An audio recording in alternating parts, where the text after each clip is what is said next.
Une minute, je déclenche. Hop. C'est quoi ça? Fou. Bonsoir mes chers amis et surtout un grand merci à mon cher ami Abraham qui a voulu faire donc coïncider ce soir avec l'année de sa maman Esther Badona à qui est dédié ce cours. Et on va profiter également pour le dédier à l'Ilun Nishmat. Aussi, c'est la date de Jackie Yitzhak Zenati Ben Juliette, chez Erev Pekidat Shnato, donc qui monte au Gan Eden. Et pour la Refoua Shlema, d'une jeune dame qui s'appelle Léa Bat Devora, parmi tous les malades d'Israël, qu'Hachem envoie vraiment tous ceux qui ont besoin de Parnassa, de Refoua Shlema, d'un bon Zivoug, et les Ipaket, Bebanim, Zecharim, Zivug Hagoun, pour tous ceux qui, vraiment, on vient de lire Kriyat Yamsouf, on sait très bien que c'est une bonne ségoula, donc il y a encore les effets de la lecture. Et on a une pensée particulière aussi pour nos frères encore en Galoute, où ce soir, pour eux, c'est aussi la Mimouna. Donc, on va leur dédier également cette étude, cette soirée, pour que Ezrat Hashem, l'année prochaine, ils nous rejoignent au plus vite. Alors, excusez-moi, peut-être pas Netivot, mais Yerushalayim pour apporter le Korban Pessah. Voilà, j'ai rien contre Netivot, au contraire. Baruch Hashem. Et juste un petit mot, comme vous le savez, donc cette soirée, nous on a fait hier la Mimouna. Alors il y a beaucoup de traditions d'où ça vient. J'ai entendu des choses un petit peu bizarres. C'est parce que, surtout au Maroc, d'où cette coutume vient, c'est que pendant toute la période de Pessah, évidemment, donc alors même ceux qui avaient été en très bon rapport avec les Arabes, donc ils ne s'invitaient pas. Donc ils avaient peur que les Arabes pensent qu'ils faisaient quelque chose contre eux. Alors dès que Pessah terminait, on les invitait pour leur montrer, donc pour les accueillir, pour Darke Shalom, comme on dit chez nous. Bon, ça, pourquoi pas. Mais moi, évidemment, la version, je pense, la plus profonde, puisque c'est, comme c'est rapporté dans le livre, Harere Kodesh. Il y a des coutumes qui reviennent, qui montent, qui viennent de très très haut. La coutume Mimouna, c'est de Emouna. Pourquoi? Parce que tout le monde connaît l'enseignement qui dit que de la même façon qu'on a été délivré à Nissan, on sera aussi délivré à Nissan. Donc, mais on dit ça depuis la destruction du temple. Donc, c'est presque 2000 ans. Donc, on attendait impatiemment que ce Pessah soit le dernier, qu'on puisse venir nous dire, ça y est, on peut aller à Yerushalayim. Pessah termine, et on est toujours là. Donc, pour ne pas nous décourager, pour renforcer notre Emouna, Hachem, si tu estimais qu'on ne mérite pas encore, nous on garde la Emouna, et on va faire encore une fête, même à la fin de cette fête, où on aurait dû être triste, parce que la Géoula n'est pas arrivée. Et donc c'est aussi donc une idée que j'ai trouvée vraiment très belle, puisque ce qui nous maintient encore aujourd'hui, évidemment, c'est la Emouna. Alors, ça c'était juste une petite introduction. Maintenant, pour respecter le titre, mais avant d'arriver au titre que j'ai donné à mon cher ami, j'aimerais commencer par un mashal, puisque les rabbanim aiment beaucoup les mashalim. À quoi ça ressemble? Alors, je sais que pour certains, je vais parler de science-fiction, mais imaginons que notre planète est en voie de disparaître, parce qu'il y a une météorite, peu importe. Alors, qu'est-ce qu'on a fait? On a étudié le cosmos et on a vu qu'il y a une planète qui serait adaptée pour nous. Mais il y a un seul problème, c'est qu'elle se trouve à 1000 ans de voyage. Alors évidemment, donc on peut imaginer qu'on va mettre en place une fusée qui peut voyager pendant 1000 ans. Imaginons. Mais aucun être humain peut vivre 1000 ans. Donc qu'est-ce qu'ils ont fait? On a décidé de prendre quelques familles. Et cette famille, vont vivre à l'intérieur de ce vaisseau pendant 1000 ans et ils vont transmettre pour ne pas oublier d'où on est venu et où on va. Alors ça marche très bien la première génération, la deuxième génération. À partir de la quatrième génération, on commence à avoir un petit peu de doute. Mais qui nous dit que cette terre d'où on vient, elle existe vraiment? Et qui nous dit que là où on va aller, ça va être... Mais on a tout ce qu'il faut ici, mais c'est très bien comme on est. Pourquoi on va continuer à croire à ces bêtises qu'on nous a racontées depuis... Et donc à partir de la quatrième, cinquième génération, on a oublié d'où on est venu. Et malheureusement, on ne croit plus où on va. Ça, c'est le mashal. Le nimshal, vous l'avez évidemment compris. D'où on vient de le célébrer. On est sorti d'Égypte dans un but précis. Alors on va nous dire, oui, c'était pour arriver en Israël. Oui, mais entre-temps, un temple, deuxième temple, on a perdu les deux. On nous dit depuis 2000 ans, oui, il faut attendre, il faut espérer. Alors, qu'est-ce que vous voulez si finalement, malheureusement, les Juifs commencent à s'affaiblir en cours de route? Et c'est la question à laquelle on doit répondre. Qu'est-ce qui peut nous donner cette force pour continuer à croire alors que tout nous laisse croire l'inverse? Tout nous laisse croire l'inverse. Quand on écoute certaines nouvelles, on est au bord d'une guerre fratricide, Hazve Shalom, qu'à Dieu ne plaise. Mais quand on voit la situation ici en Israël, on se dit, mais moi c'est pour ça que j'ai quitté la France, mais en France on était plus respectés, en France on était comme ceci, Zachar nous est Daga, la nourriture était moins chère. Bon, les mêmes discours reviennent. Regardez, on va bientôt arriver à Bamidbar avec les discours, avec les plaintes des Juifs, c'est toujours les mêmes, toutes les mêmes. Bon, Hachem, on n'a pas changé. Mais la vraie question, c'est d'où on va puiser cette force pour continuer à avancer, pour ne pas flancher, pour se dire que nous, on n'était pas en Égypte. Moi, c'est mon père qui me l'a raconté. Son père, c'était son père. Et vehigadta levincha. Comment la Torah, comment Hachem a déjà prévu l'importance de cette transmission, parce qu'un jour, on allait commencer à flancher. Et c'est vrai qu'on a été en Égypte, mais vous avez entendu, bon, d'accord, c'est très joli, les 10 plaies, l'ouverture de la mer Rouge. Mais moi, qu'est-ce que ça m'apporte? Bon, c'est écrit dans la Torah, bon, je l'embrasse, c'est très bien. Mais moi, qu'est-ce que ça va me donner? Comment je peux continuer? Ça, c'est la question. Maintenant, l'autre question aussi, qu'est-ce que Hachem attend de moi? Ça, un jour ou l'autre, tout le monde s'est posé cette question. Hachem, qu'est-ce que tu veux? Qu'est-ce que tu veux de moi? Je trébuche.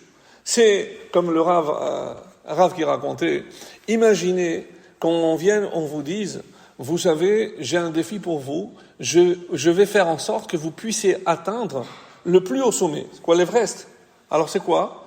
Je prends un hélicoptère, je vous catapulte au sommet, vous arrivez, vous mettez le drapeau, je suis arrivé au sommet de l'Everest. Après vous reprenez l'hélicoptère, vous partez. Tout le monde a compris que ça n'a aucun mérite. Qu'est-ce que ça apporte? C'est quoi le mérite? Que moi je vais me forcer, je vais commencer à grimper, mais je vais trébucher, je vais tomber, je vais me faire mal, parce que je sais que j'ai un but à atteindre. Et que ce but, peut-être que moi je me le suis fixé, mais peut-être que ça me dépasse. Quand on est arrivé ici, on ne nous a pas demandé notre avis. Bon, nos parents se sont mis d'accord, mais moi j'ai pas été consulté. Moi je rappelle toujours, quand je célèbre un mariage, on rappelle souvent l'âme des personnes décédées. Le grand-père qui n'est pas là, alors allez-nous.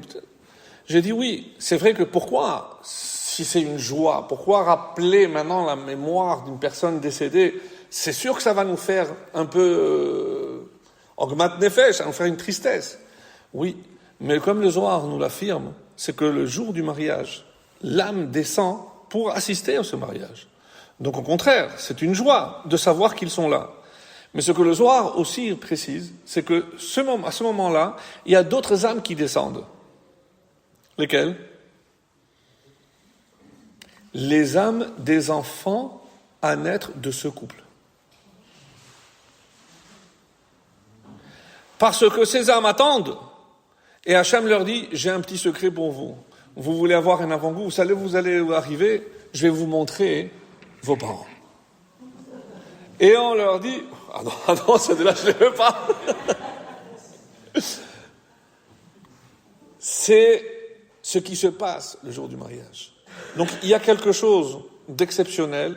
Et évidemment que si Hachem a choisi les parents qu'on a eu la chance d'avoir, c'est parce que c'est les parents qu'Hachem a choisis pour nous. Et ça, c'est pas, évidemment, en vain que Hachem n'a pas attendu, comme beaucoup le pensent, Matan Torah, pour dire dans le 5e commandement, Kaved et avicha ve'et imecha. c'était tellement important qu'il nous l'a donné avant. Quelqu'un sait où? À quel moment Hachem nous a donné le Kibbout Avahem? Ce n'est pas à Matan Torah. Avant. Abraham, il n'a pas reçu. Abraham, il a reçu une seule mitzvah, c'est la Brit Mila. Esav, celui qui a accompli sans aucun doute la mitzvah de Kibbout Avahem, mais on ne l'a pas reçu comme une loi. Kibbout Avahem, je ne l'ai pas précisé, c'est le respect du papa. Où ça? Yitzhak non plus. Quand on est sorti, pour ceux qui ont suivi la lecture, non.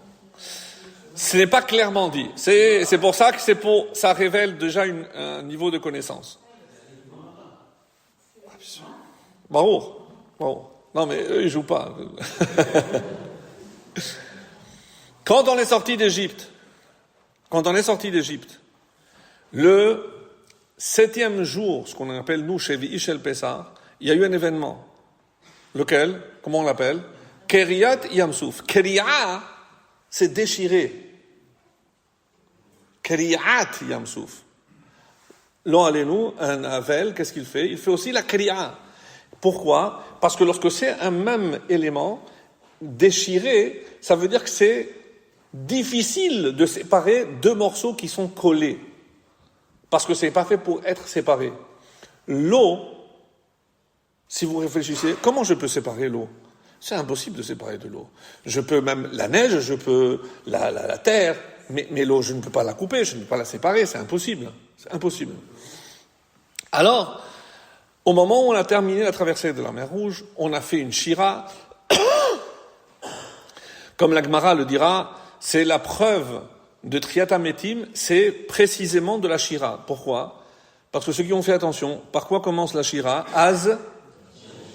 Et si vous traduisez maintenant que vous comprenez bien l'hébreu, Yashir, il chantera.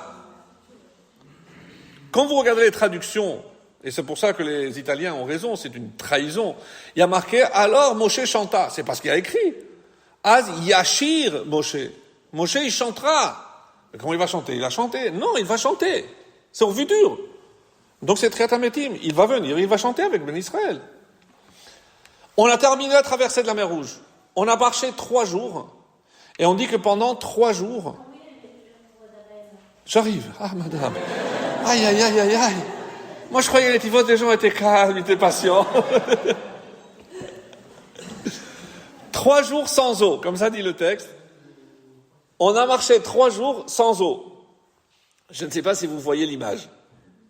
Vous imaginez avec les enfants, Bléinara, un enfant, il vient de terminer le petit déjeuner, vous sortez, vous n'arrivez pas au coin, papa j'ai soif. 3 jours sans eau.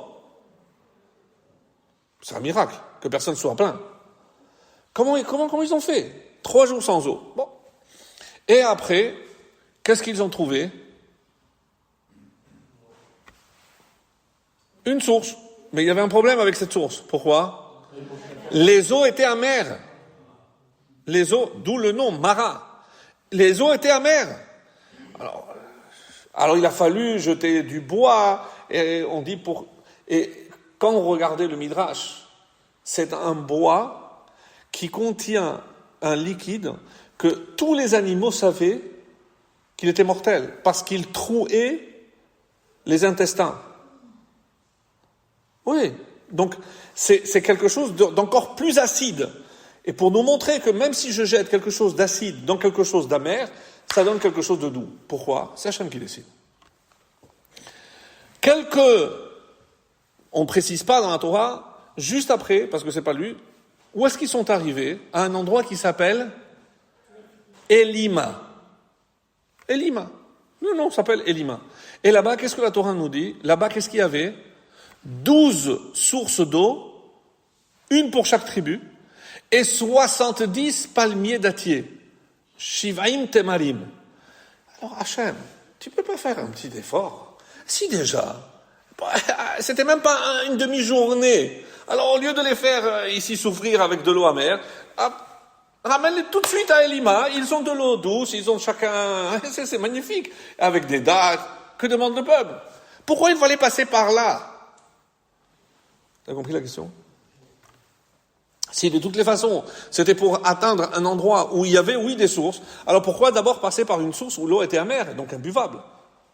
Ça, c'est la question que posent tous les Chachamim. 3 jours sans eau. Et qu'est-ce qui a marqué à la fin de ce passage? Sham sam lo, chok ou mishpat, vesham nisahu. C'est le texte, je vais traduire.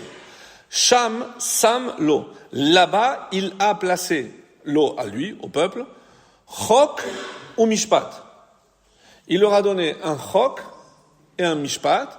Vesham, et là-bas, nisahu, il a mis à l'épreuve. Bon, la Torah déjà nous répond.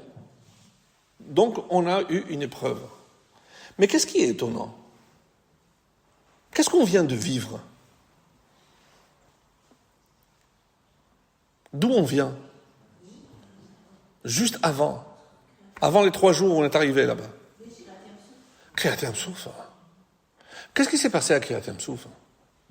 Ra'ata shifha, que même une simple servante a vu ce que le plus grand des Nevi'im, Yaheskel ben Bouzi, qui a vu le char céleste, qui a vu l'effigie du 3e Beth Amikdash, il a tout vu. Lui, une servante a vu plus que Yaheskel ben Bouzi. Ça veut dire qu'ils ont atteint un niveau de Nevoa jamais atteint dans le monde. Même la servante. C'est-à-dire, on a atteint le niveau le plus élevé auquel le peuple juif pouvait espérer atteindre un jour. On Nevoa. Le summum. 3 jours après, il n'y a plus d'eau. C'est normal, ça? C'est normal. Le 7e jour de Pessah, on a lu Kriyat Yam-Souf. Par quoi on a commencé? Az Yashil Moshe, Vayosha, on a lu le texte. Non, on a commencé avant. Ça, c'est avant. Mais avant, qu'est-ce qu'on a dans le texte de la Torah? Vahi Beshalach. Mais de quoi on parle? Est-ce que Beshalach, c'est lié à Kriyat Yam-Souf? Pas du tout. Aucun rapport. Si je dis que l'essentiel du 7e jour de Pessah, c'est la Kriyat Yam-Souf, alors j'aurais dû réduire et ne pas commencer par le fait que Hachem les a fait faire un détour énorme. Vous savez pourquoi? Velo nacham Elokim derech, pourquoi Eretz Pelishtim? Ki karov hu. Qui était prêt? Je ne sais pas si vous voyez la carte, l'Égypte est là. Donc pour arriver en Israël, à Canaan, il fallait rentrer par là. Et c'est le Pelishtim, Palestine. Gaza. Qu'est-ce que Hachem a fait? On est allé au contraire, on est descendu, on a traversé, on est remonté. Pourquoi? Pour faire un petit tour. Qu'est-ce qui s'est passé? Alors, il y a le Pshad qui dit pourquoi? Parce que Karovhu, le peuple des Pelishtim, n'allait pas les laisser passer. Et ils n'étaient pas prêts à la guerre. Ça, c'est le Pshad. Mais quand vous regardez d'un peu plus près les Midrashim, qu'est-ce qu'on nous dit? 30 ans avant la sortie d'Égypte, il y a une tribu qui a dit, c'est le moment, ce qu'on appelle, ça, c'est choquant de l'entendre, ça s'appelle un faux messie. Il s'est levé, il s'appelait Nun, comme le père de Yeshua, Nun. Et il a dit, c'est le moment de sortir. Tout le monde a regardé, mais non, qu'est-ce que tu racontes? C'est pas le moment. D'où tu as inventé ça? Mais personne n'est d'accord. Qui l'a suivi? Que sa tribu. Vous savez quelle tribu c'est? Ephraïm. Attendez, stop. On vient de nous dire que personne n'avait réussi à quitter l'Égypte. Et là, vous voulez me faire croire qu'il y a plus de 20 000 personnes qui sont sorties? Certains disent 200 000 personnes. Et comment ils sont sortis? Hachem leur a fait un miracle. Alors, il a fait un miracle. Vous savez ce qui leur est arrivé? Ils se sont fait décimer par les Pelishtim. Et comme tous les cadavres étaient exposés, qu'est-ce qu'Hachem il ne voulait pas? qu'il voit, qui karov hu qui, le Shevet, quel Shevet? Le Shevet Ephraïm. Hachem a dit, je préfère leur faire un détour, ils vont voir le cadavre de leur frère, ils vont dire, mais ils vont nous arriver la même chose, allez, on revient en Égypte. Donc Hachem a préféré faire un détour. Et à la question, mais comment ils ont fait pour sortir la tribu d'Ephraïm? Une réponse magnifique. Qui est la tribu d'Ephraïm? C'est le fils de qui? Yosef. Qui était Yosef? Vice-ministre, vice-roi. Sa descendance n'a jamais été placée en esclavage. La tribu d'Ephraïm, il y avait deux. La tribu d'Ephraïm et qui encore?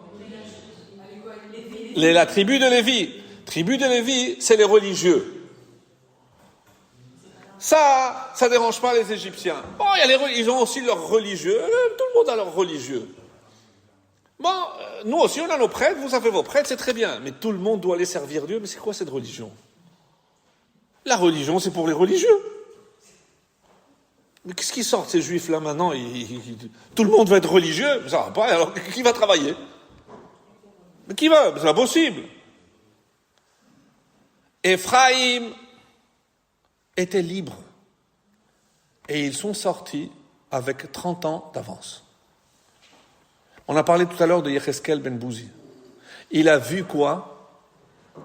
La vision des ossements desséchés. Un des Mefarshim explique qui étaient ces ossements desséchés. C'est précisément la tribu de Ephraïm. Qui vont être les premiers à ressusciter? La tribu d'Ephraïm. Parce qu'ils se sont trompés, mais ils ont montré leur attachement à la terre d'Israël. Ils étaient prêts à mourir pour la terre d'Israël, et c'est les premières victimes que l'on peut... Plus fort? C'est les premières victimes à être tombées pour la terre d'Israël. C'est la tribu d'Ephraïm.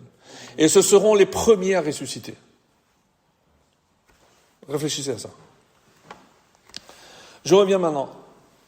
Pourquoi il a fallu commencer par ce détour, par le fait, et en plus, après, on est venu à Mara. Et je reviens maintenant à votre question. Sham Sa'am Lo Chok u'Mishpat. 3 jours sans eau. En Ma'im et la Torah.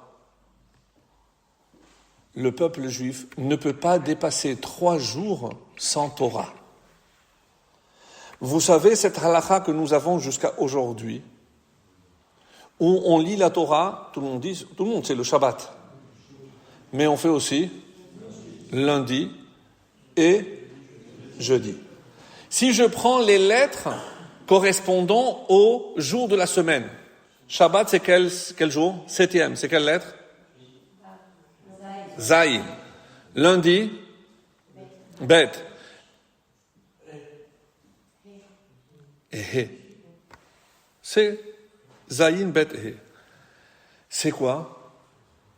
Shabbat, lundi et jeudi. Qu'est-ce que vous remarquez? Que je ne dépasse jamais 3 jours sans Torah. D'où vient la halakha qu'on doit lire la Torah sans qu'on passe 3 jours sans lire la Torah de cet endroit-là? Alors vous allez me dire, mais ils avaient le rouleau, la Torah, qu'est-ce qu'ils ont fait? Non. Hachem leur a donné des lois. Combien de types de lois, de halachot, il existe, d'après la Torah? Combien de types? Quel genre? Il y a Eduyot, Mishpatim et Chukim. En français, ça ne vous dira rien, donc je vais traduire. Eduyot, c'est un témoignage. Ce sont toutes les lois que je viens pour témoigner de quelque chose. Quel est le prototype de Eduyot? Shabbat. Pourquoi le vendredi soir je fais le kiddush debout? Qu'est-ce que je suis en train de faire?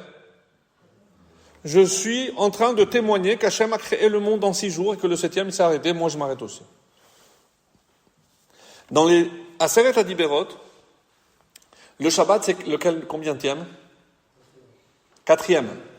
Si je mets les 5 face aux 5, face à Shabbat, qu'est-ce qu'il y a? Vous l'avez là? Lota'ane be'eracha ed shaker. Ne pas faire de faux témoignages. Quel rapport entre faux témoignages et Shabbat? Celui qui ne fait pas Shabbat, c'est comme s'il prêtait un faux serment, un faux témoignage. Pour être témoin, même pour un mariage, quelle est la condition? Quel rapport? Une fois, quelqu'un m'a posé la question. Écoutez, monsieur le rabbin, avec tout le respect que je vous dois, mais qu'est-ce que je dois faire en tant que témoin? Tu dois voir lorsque monsieur passe la bague à madame. Quel rapport si je fais Shabbat ou pas? Je ne peux pas voir. Parce que ma vision, elle est détériorée, je ne peux pas voir ça. Quel rapport? La question est bonne. Il peut voir parfaitement comme tout le monde. Ça ne touche pas sa vision. Quel rapport au Shabbat? Je lui ai répondu ceci, ce que je viens de vous dire. Oui, il se trouve que Hachem a placé les Aseret Adiberot. Donc le Shabbat est en face du témoignage. Celui qui ne respecte pas le Shabbat, il s'appelle lui-même déjà un faux témoin. Ne pas respecter le Shabbat fait de lui un faux témoin. Donc comme il est déjà un faux témoin, peu importe ce qu'il va rapporter, ça n'a aucune valeur juridique. Parce que c'est un faux témoin. D'où le fait que le vendredi soir, on se mette debout. Le samedi matin, on n'a pas besoin. C'est plus le vendredi, je me mets debout, comme les Edim qui se mettaient debout pour faire une Edout. Donc, il devait. Donc, chaque fois qu'un juif respecte Shabbat, il fait un Eid. Il devient un Eid. Maintenant, Chok. Chok, c'est irrationnel. C'est une loi irrationnelle. Ne cherchez pas à comprendre. Quel est le prototype du Chok?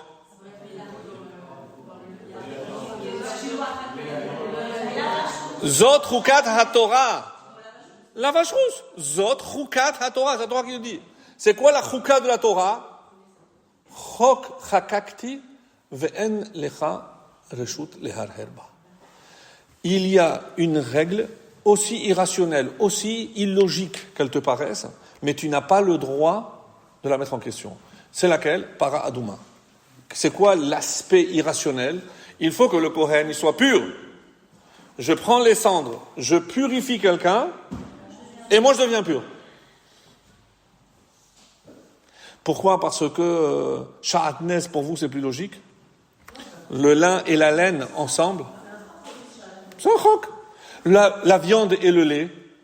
Alors, la viande ne peut pas être suivie de lait. Le lait de la viande, oui. C'est le même estomac.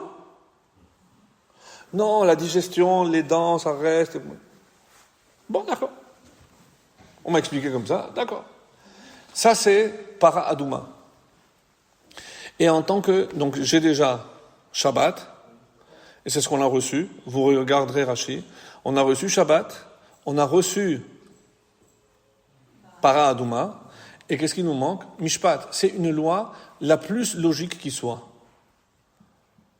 Et laquelle on a reçu là-bas? Kiboud Avaem. Kiboud Avaem, mes chers amis, dans au Mishpat.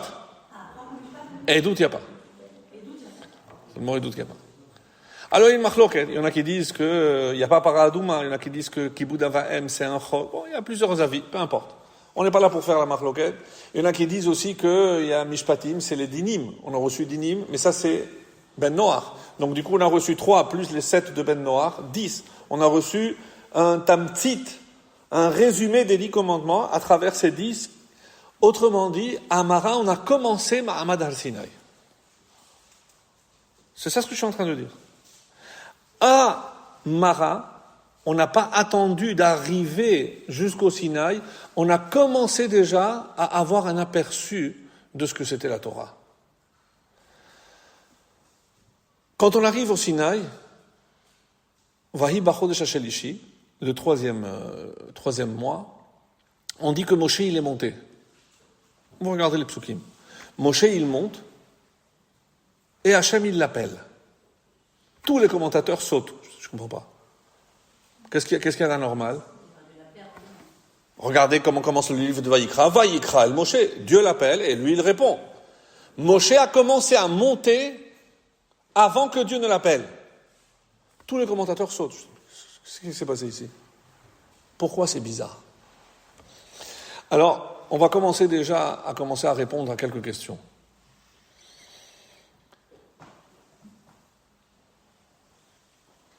Pirkei Avot, qu'on va commencer à lire d'ailleurs ce Shabbat, nous enseigne quelque chose qui peut paraître très étonnant, qui s'appelle la définition de quelqu'un ben chorin. En lecha ben chorin, il n'existe pas d'homme libre. Qui est appelé un homme libre? Ela mi she'osek batorah.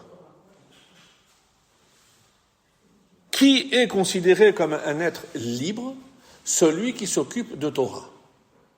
Alors, moi, j'enlève mon déguisement de rabbi. Je dis, mais vous vous moquez de qui?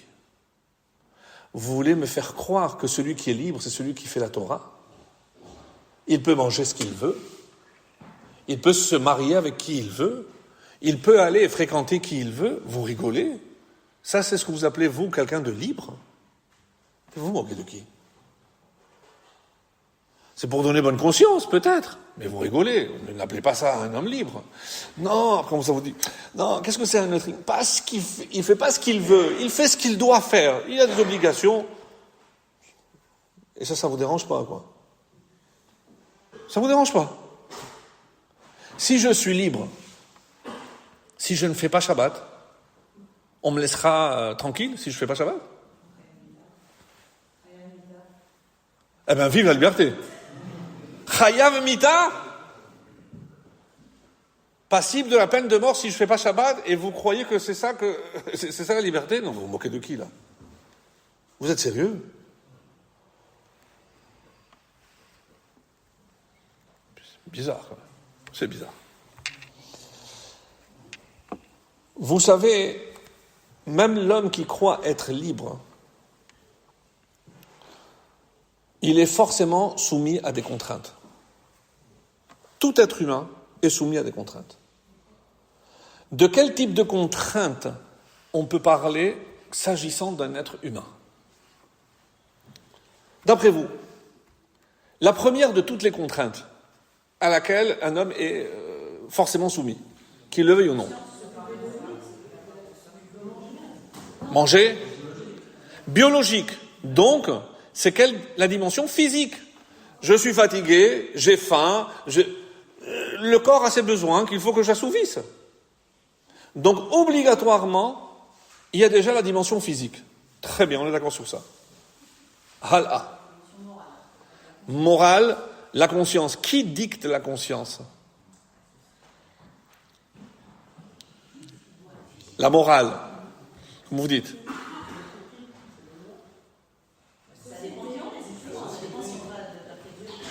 La société, ma famille, mes parents, ils m'ont transmis une certaine moralité, indépendamment de ce que moi j'appelle la Torah. Il y a des gens qui sont honnêtes sans être religieux. Ça existe aussi. Des valeurs. Donc il y a une morale. Ça c'est spirituel. Je suis d'accord avec vous. Quoi encore? Quelqu'un qui vous fait un sale coup.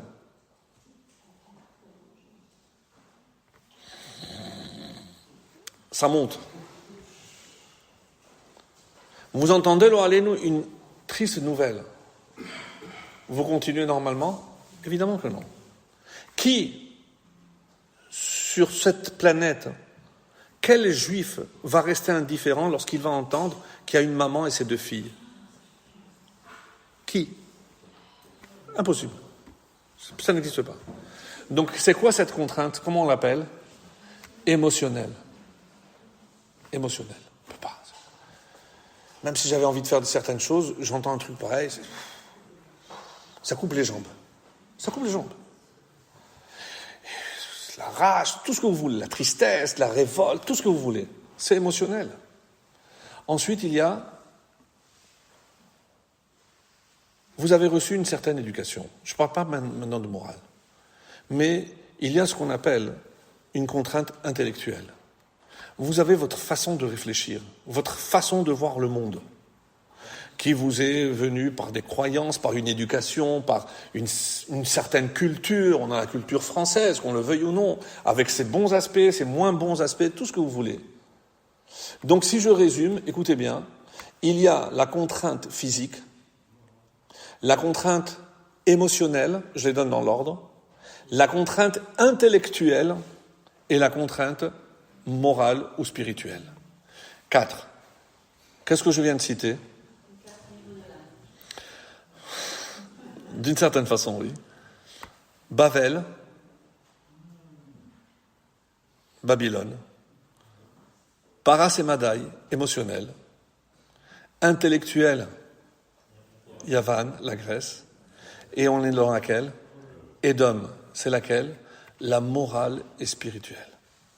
Jamais l'humanité n'a atteint un tel niveau de bassesse au niveau de la morale. Ou quelqu'un qui est affublé de défauts, homosexuels et autres, sont fiers de l'être. Ils ont de quoi faire pâlir nos ancêtres de Sédom et de Amora, au niveau de moralité. Et vous savez ce qui m'a beaucoup réjoui, une nouvelle, je ne sais pas si vous l'avez entendu, c'est passé entre filets. Un couple abandonne un bébé à l'aéroport de Tel Aviv. Vous n'avez pas entendu cela ? Qu'est-ce qu'ils ont omis de dire ? C'était un couple homosexuel, c'était 2 hommes. Et pourquoi ils l'ont laissé ? Vous savez la raison ? Pour ne pas payer l'assurance. Comme vous dites. La vérité, j'ai eu de la peine pour ce bébé, mais j'étais content. Je dis, mais vous croyez quoi ? Que vous allez prendre 2 hommes, vous allez faire une famille ? Ils vont élever un enfant normalement. Mais qu'est-ce que ça va donner à Shem Yirahem ? Shem Yirahem. Ça, c'est la moralité. Ça, c'est Édom. C'est là où on est. Donc, les contraintes, il y en a. Les contraintes, il y en a. Alors maintenant, quand on va parler de liberté, et c'est le point essentiel, de quelle liberté on parle ? On est astreint aux besoins du corps, de nos émotions, et évidemment, je les ai cités d'en bas en haut. Les clayotes, comme vous savez, c'est le siège des pulsions, l'ève, c'est les émotions, le sechel, et moral, la neshama, on dit qu'elle est au-dessus. De quelle liberté on parle ? Évidemment qu'on ne parle pas du corps. On parle de la neshama. Qui est prisonnière ici-bas dans ce monde ? C'est la neshama. C'est la neshama. Et maintenant, je vous demande, mais comment je peux la libérer ? Mais je ne peux pas la faire sortir du corps, ça veut dire que je suis mort, shalom. Donc, comment je fais ? Comment je peux donner la liberté à cette prisonnière qui s'appelle neshama, qui est dans le corps et que... Je la mets en contact avec ce qui, pour elle, représente sa source, d'où elle vient. D'où vient ce mot « chérout » ?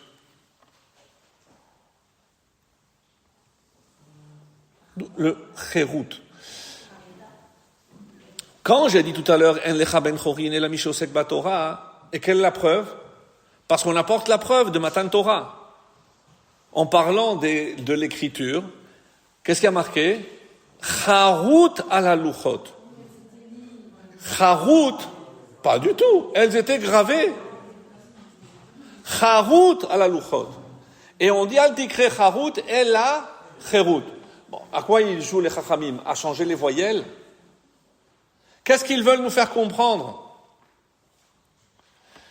Vous visualisez les pierres que Moshe a fait descendre. Qu'est-ce que c'est Charut ? Charut, comme vous l'avez dit, c'est gravé. Mais c'est gravé d'une certaine façon un peu bizarre. Misé ou misé hem ketuvim. C'est-à-dire que si je prends une pierre et que je grave une lettre, c'est pas juste je grave ici le Aleph. Le Aleph, il traverse toute la pierre. Et il y avait un miracle. Pour quelle lettre? Samer est même finale. Pourquoi? Parce que Samer, si je fais un Samer, qu'est-ce qu'il reste? Un rond. Mais si je le traverse, ça veut dire que le cylindre, il traverse. Mais comment il se tient? Par miracle. Le même final, un carré, mais au milieu, comment il tient? Par miracle. Et c'est quoi l'autre miracle? C'est que vous lisez comme ça, Anochi. Mais si je traverse, ici je dois voir à l'envers. Et comment je lisais moi? Anochi. Ça veut dire que ça traverse de part en part, mais ça garde le sens. Ça, c'est les tables. Traduction de Harut. Ça veut dire que ça traverse toute la surface.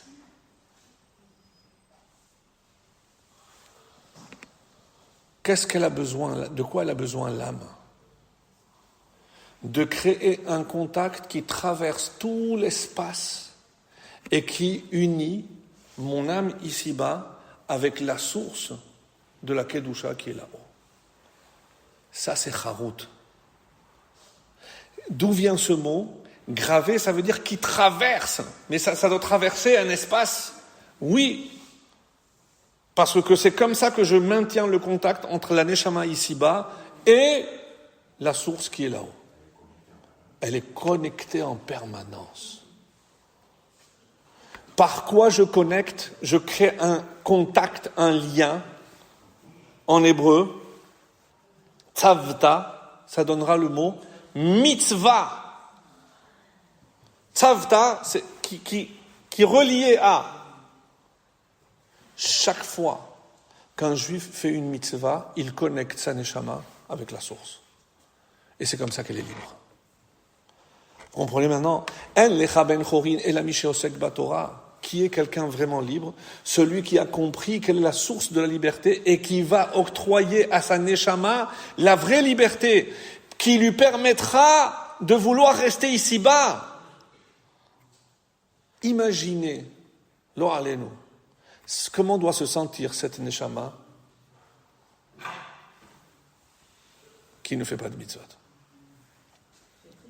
Je l'étrangle. Je l'étrangle. Qu'est-ce qu'ils disent les Chachamim dans la Gemara? Reshaim afilu bechayehem nikraim metim.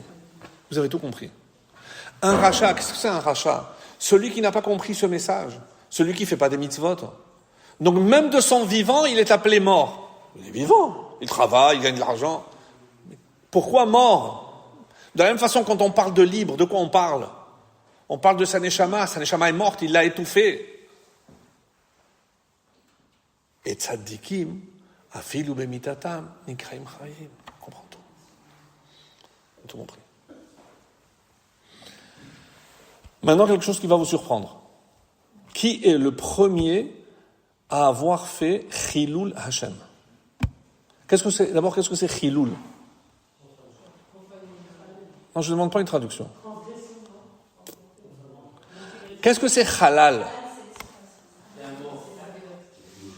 Vous voyez, quelqu'un a dit Halalé Israël, Halalé Tzahal, c'est quelqu'un qui est mort. Mais quel rapport avec Halal? C'est quoi un espace? Mais un espace, Halal Panoui, c'est un espace vide. Pourquoi on appelle un cadavre Halal? Pourquoi vide? De quoi il est vide? Un neshama. Neshama. Vide de la neshama. Qui est le premier? Donc, qu'est-ce que je veux, quand je fais Chilul Hashem, qu'est-ce que je suis en train de faire? Je suis en train de vider un espace de la présence d'Hashem, Chas v'Shalom.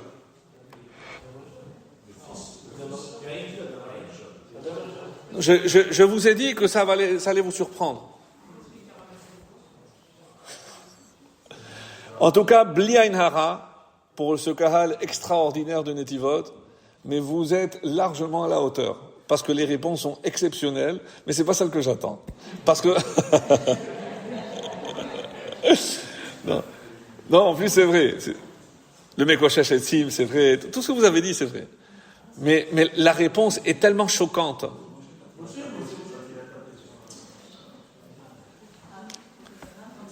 à la création du monde, qui occupait tout l'espace? Je ne parle pas de la Terre, je parle de tout l'espace, le cosmos. Hachem. Qu'est-ce qu'il a dû faire pour laisser la place à autre chose que Hachem? Il s'est enlevé. Tzimtzum. Qu'est-ce qu'il a fait Hachem? Il s'est retiré. Le premier qui a fait Chilul Hachem, c'est Hachem. Il s'est retiré. Il a enlevé la présence divine. Pour laisser la place à qui? À nous, Israël. C'est quoi notre rôle maintenant? De remplir cet espace de la présence d'Hachem. Et on appelle ça Kiddush Hachem. Un bar mitzvah, il attend 13 ans pour commencer à faire les mitzvot. Qui croit à cette bêtise? Oh. Qu'est-ce qui a changé? Qu'est-ce qui change dès qu'il a 13 ans? Les mitzvot qu'il faisait, oui, alors, d'accord, mais qu'est-ce qui, pourquoi il compte pour tout ce qui est davar chez Bikdusha? Si on était 9, il est là, mon ami, tu peux rester là avec plaisir. Est-ce qu'on peut faire un Kaddish? Est-ce qu'on peut faire la Kedusha? Tout ce qui est Kedusha, il ne compte pas. Alors, qu'est-ce que ça a changé à partir de la bar mitzvah? Tout ce qui est Kedusha, ça veut dire qu'à partir de maintenant, lui aussi, il peut remplir l'espace de la présence divine. Incroyable. Incroyable. Je ne sais pas si les petits jeunes de 13 ans sont conscients de cela. Ils ont maintenant la capacité de remplir un espace vide de la présence d'Hachem. Ça, c'est la Kedusha. Par quoi on a commencé le Seder, il y a à peine une semaine? Kadesh! Qu'est-ce qu'Hachem il attend du juif? Que tu remplisses l'espace avec la Kedusha. Et maintenant, vous comprenez. Ah oui, mais comment je fais ça? Comment je fais ça? Eh bien, la réponse arrive maintenant. Vous savez comment on appelle le Sefer Vayikra à partir de maintenant? Vahi Bayom Hashemini. Sefer Kedusha. Oui, tu veux remplir l'espace de Kedusha? Je vais te dire comment. Et comment ça va culminer? Kedoshim tihu ki kadosh ani. Qu'est-ce qu'Hachem attend de nous? Qu'on soit kadosh, c'est kadosh. Quand on sait qu'un juif, il représente, parce qu'il y a le Tselem Elohim en lui. Je vais commencer par autre chose.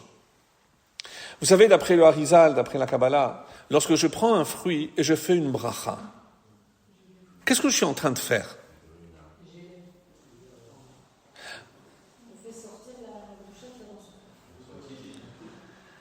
Et il y a ce qu'on appelle, dans le langage des spécialistes, un nitzot. Un nitzot. Et pourquoi? D'où vient ce nitzot? Comment c'est arrivé à la pomme?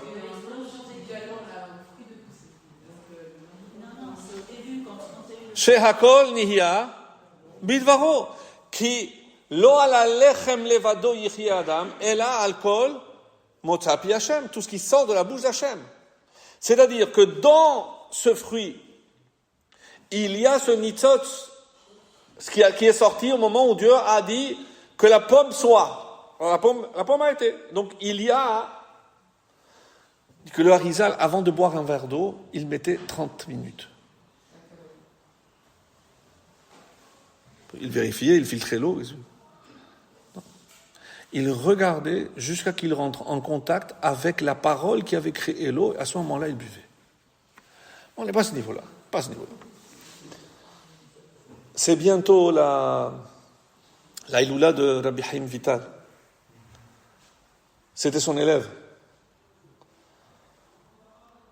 Lorsque le Harizal savait qu'il était sur le point de mourir, il a appelé son élève, Rabbi Haïm Vital, il a dit, écoute, je vais te transmettre tout ce que je sais et tu vas tout mettre par écrit. Parce que le Harizal n'a rien écrit. Rabbi Haïm Vital, maître, comment je pourrais jamais? Je dis, je sais. Il y a une seule solution. Il faut que tu m'accompagnes et il faut que tu ailles boire du BR de Myriam. Si tu bois du BR de Myriam, eh ben, tu vas acquérir tout ce dont tu as besoin et tout ce que je te dirai, tu n'oublieras jamais, tu comprendras tout. Comment on va faire ça, maître? T'inquiète pas. Ils sont allés, et c'est comme ça c'est rapporté comme ça, ils sont allés sur le lac de Tibériade, la nuit, avec un arabe qui est en train de ramer. Il lui dit, quand je te dis t'arrêtes, t'arrêtes. Non, à droite, non, à gauche. Cela! Ça a arrêté. Il a dit, Rabbi Hamidal, maintenant prends un verre, bois cette eau-là. Il a pris l'eau, tout s'est ouvert. Tout s'est ouvert et il a reçu toute la science de son maître. Donc, on ne sait pas où c'est maintenant. Il y en a qui cherchent en moto pour aller plus vite maintenant sur Ektidayat. Je ne sais pas s'ils l'ont trouvé.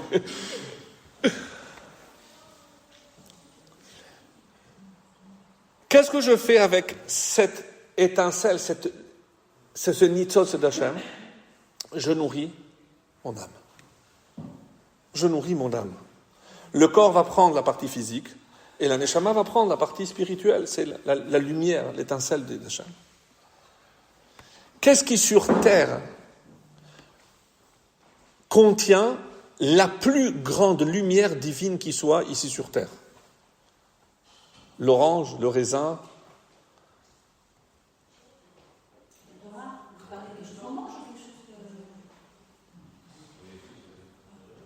Donc vous aurez pu dire peut-être un Sefer Torah, c'est la plus grande Kedusha.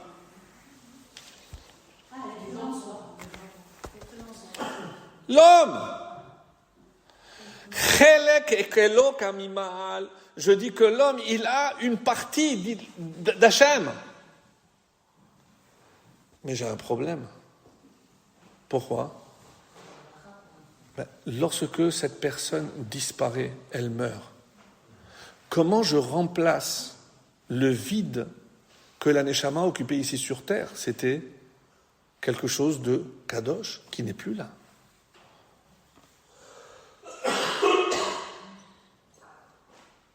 Par quoi je le remplace?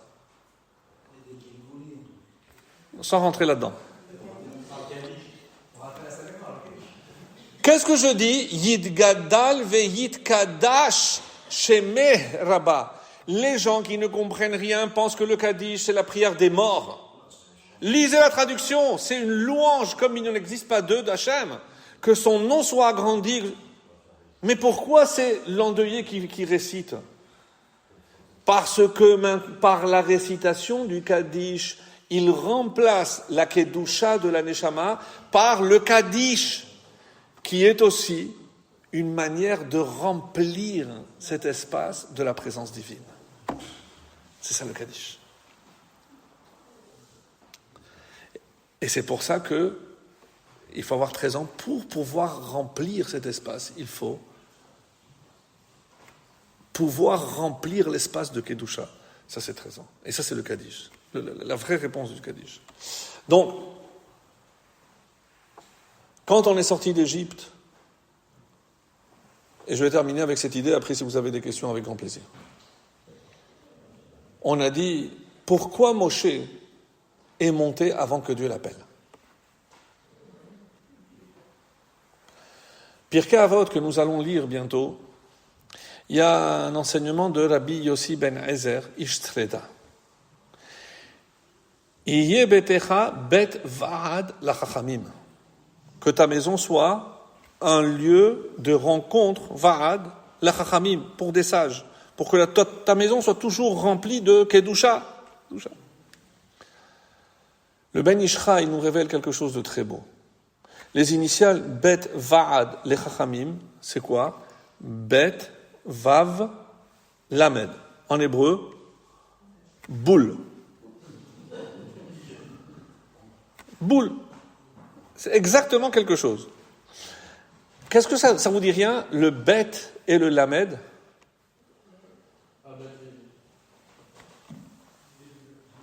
C'est la première lettre, et lamed, c'est la dernière.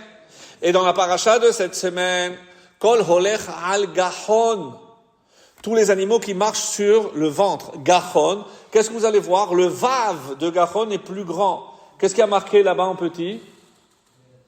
C'est en lettres la moitié de la Torah.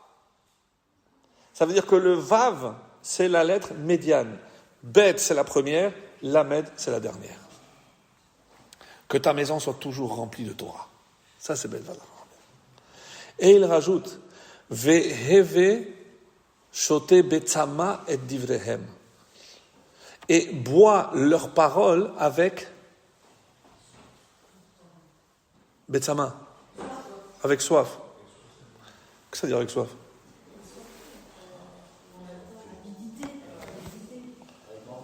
Avec envie. Avec envie. Ça ne vous concerne pas, mais je vous l'enseigne parce que c'est dit. Bon, Hachem, regardez, ça fait déjà plus qu'une heure que je parle, vous êtes toujours en alerte. Il est dit que celui qui n'écoute pas un shiur de Torah avec soif, même sa tefilato to'eva, comme ça disent les chachamim. Tefilato to'eva. Qu'est-ce que c'est to'eva? Abomination. Hachem n'entend même pas sa tefila. Mais quel rapport? Moi, la tefila, ça me convient très bien, ça va vite. Mais un shiur de Torah, c'est long. Ils se répètent, les rabbins se répètent toujours. Hachem, il te dit, pourquoi tu t'es endormi au shiur? C'est toujours la même chose, il répète. Tu sais quoi? Alors ta tefila, qu'est-ce que tu me demandes toujours? Tu me demandes toujours la même chose, je t'écoute pas. Non, toi tu m'écoutes pas, je t'écoute pas. Et les voix le voient. Mais c'est exactement ça. Tefilato to'eva. Mais tu n'as pas compris que chaque shiur de Torah apporte quelque chose de nouveau. Quand il y a un phénomène exceptionnel, on dit veyidgou larov. On nous compare souvent aux poissons.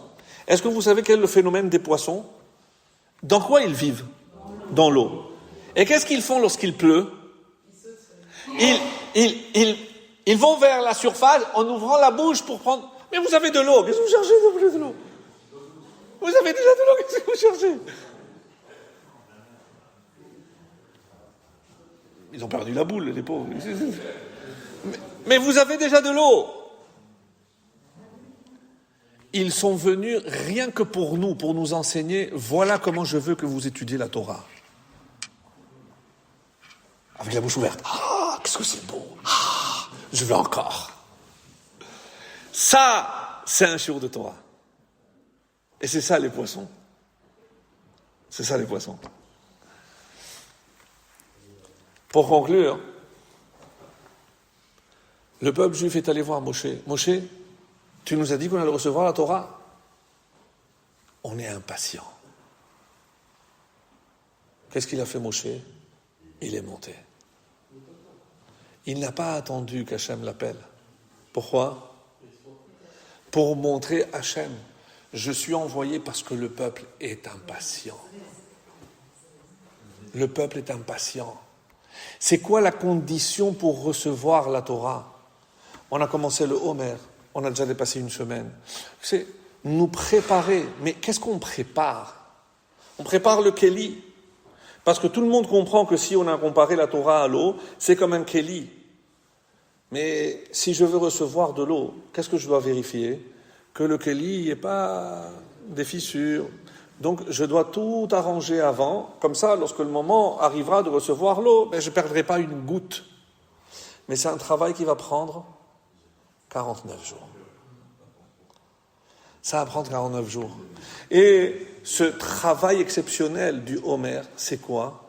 C'est essayer de vérifier que tout le Kéli est parfait pour recevoir l'eau. Comme il y a marqué Tisperu Chamishim Yom. Comment ça c'est marqué? Tispelu Hamishim. Combien on compte? Alors pourquoi on fait pas ce que la Torah elle me dit? Tispelu Hamishim. La Torah elle me dit Tispelu Hamishim, je dois compter 50. Et je compte que 49. Mais si je dis Tispelu Hamishim Yom, 50 jours, et je compte 49 plein, parfait. Sheva Shabbatot, Temimot, parfait, complet, tout ce que tu veux. Mais je compte pas le 50. Pourquoi? Parce que le 50e, il vient de là-haut.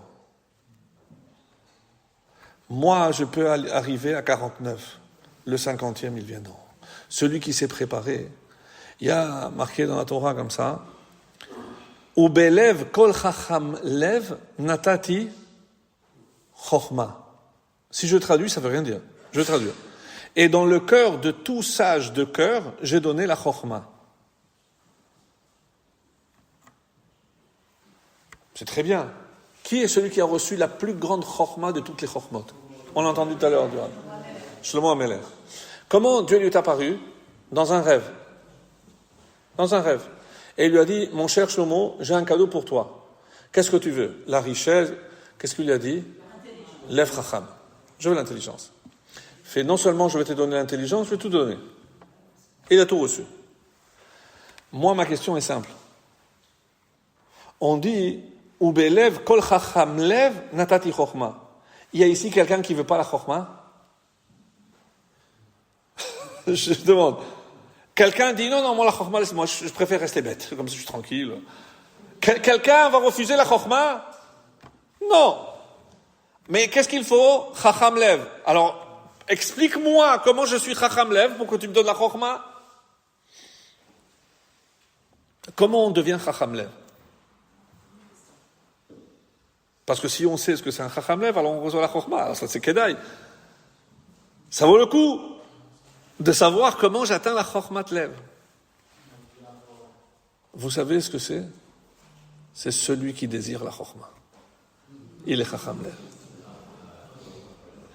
Désirer la chochma fait de moi un chacham lev. Parce que dans le mal, comment c'est marqué? Les yeux voient et le lève chomed. Donc le lève, c'est lui qui décide. C'est lui qui décide. Donc si maintenant le lève, il demande la chochma, alors Hachem nous donnera la chochma. Ubelev kol chacham lev natati chochma. Et c'est pour ça que tout se passe par le cœur. Sur les 49 jours, il y a 2 périodes. Pour nous les séfarades, on sait que l'Akba Omer, on va lever toutes les interdictions, la musique. Donc, combien de jours il y a avant? 32. Et combien il y a après? 17. 32, comment ça se dit en lettres? Lève. Et 17, c'est la gématria de quel mot? Tov. C'est quoi le Homer? Lève, Tov. Si j'apprends à faire que mon cœur soit bon, et qu'est-ce que c'est un bon cœur? Lorsque je suis capable toujours de voir le bien. C'est une histoire qui est racontée sur un autre Abraham, Einstein, pour nous c'est Abraham. Quand il a donné une leçon, il était dans ses premières années, il a donné une leçon, et qu'est-ce qu'il a écrit au tableau? La table de multiplication de 9. 9 fois 1, 9, 9 fois 2, 18. 9 fois 10, il a marqué 91. La classe, en train de rire, se moquer. Il les a regardés, il leur a dit, c'est moi qui me moque de vous. Mais vous croyez que je ne sais pas combien c'est 9 fois 10? Qu'est-ce que je voulais vous enseigner? J'ai fait 9 choses correctes. Qu'est-ce que vous avez vu? Uniquement ce que j'ai fait mal. Apprenez à voir ce qui est bien chez l'autre, pas ce qui est mal. Ça pouvait venir qu'à d'un juif. C'est un lev tov, mes amis. C'est ça qui va nous ramener. Si déjà chacun à son niveau peut apporter beaucoup de kedusha, mais n'oubliez pas que si on parle de Ben Adam la Makom, il faut surtout pas oublier Ben Adam la Chavero. Il y en a qui sont très très mahmirim Ben Adam la Makom, et très badat, c'est tout ce que vous voulez. Ben Adam la Chavero, la bouche, c'est la même. Ce qui rentre, on l'appelle la cache-route. On commence maintenant, chez Mini. Ce qui va rentrer, les purs, impurs. Tazria Metzora, c'est ce qui sort. Parce que c'est la même bouche. Comment je peux faire attention dans un sens et tellement peu attention dans l'autre? Et je vais vérifier les salades, les chamisha, la vie, tout ce que vous voulez. Et la shonara. Qu'on soit aussi mahmir du côté droit que du côté gauche. Qu'on soit vraiment, et c'est ce que je nous souhaite, qu'on soit vraiment avide, comme on a dit, qu'on ait la soif, non seulement d'apprendre et d'accepter toujours, mais que tout ce qu'on va entendre, tout ce qu'on va recevoir, fasse que notre cœur soit meilleur. Et plus le cœur sera bon, plus nous on sera bon, et on remplira notre mission de Kedusha, de remplir ce monde de la présence divine. Ve'aya bayom hahu, hi Hashem echad, u'shmo echad.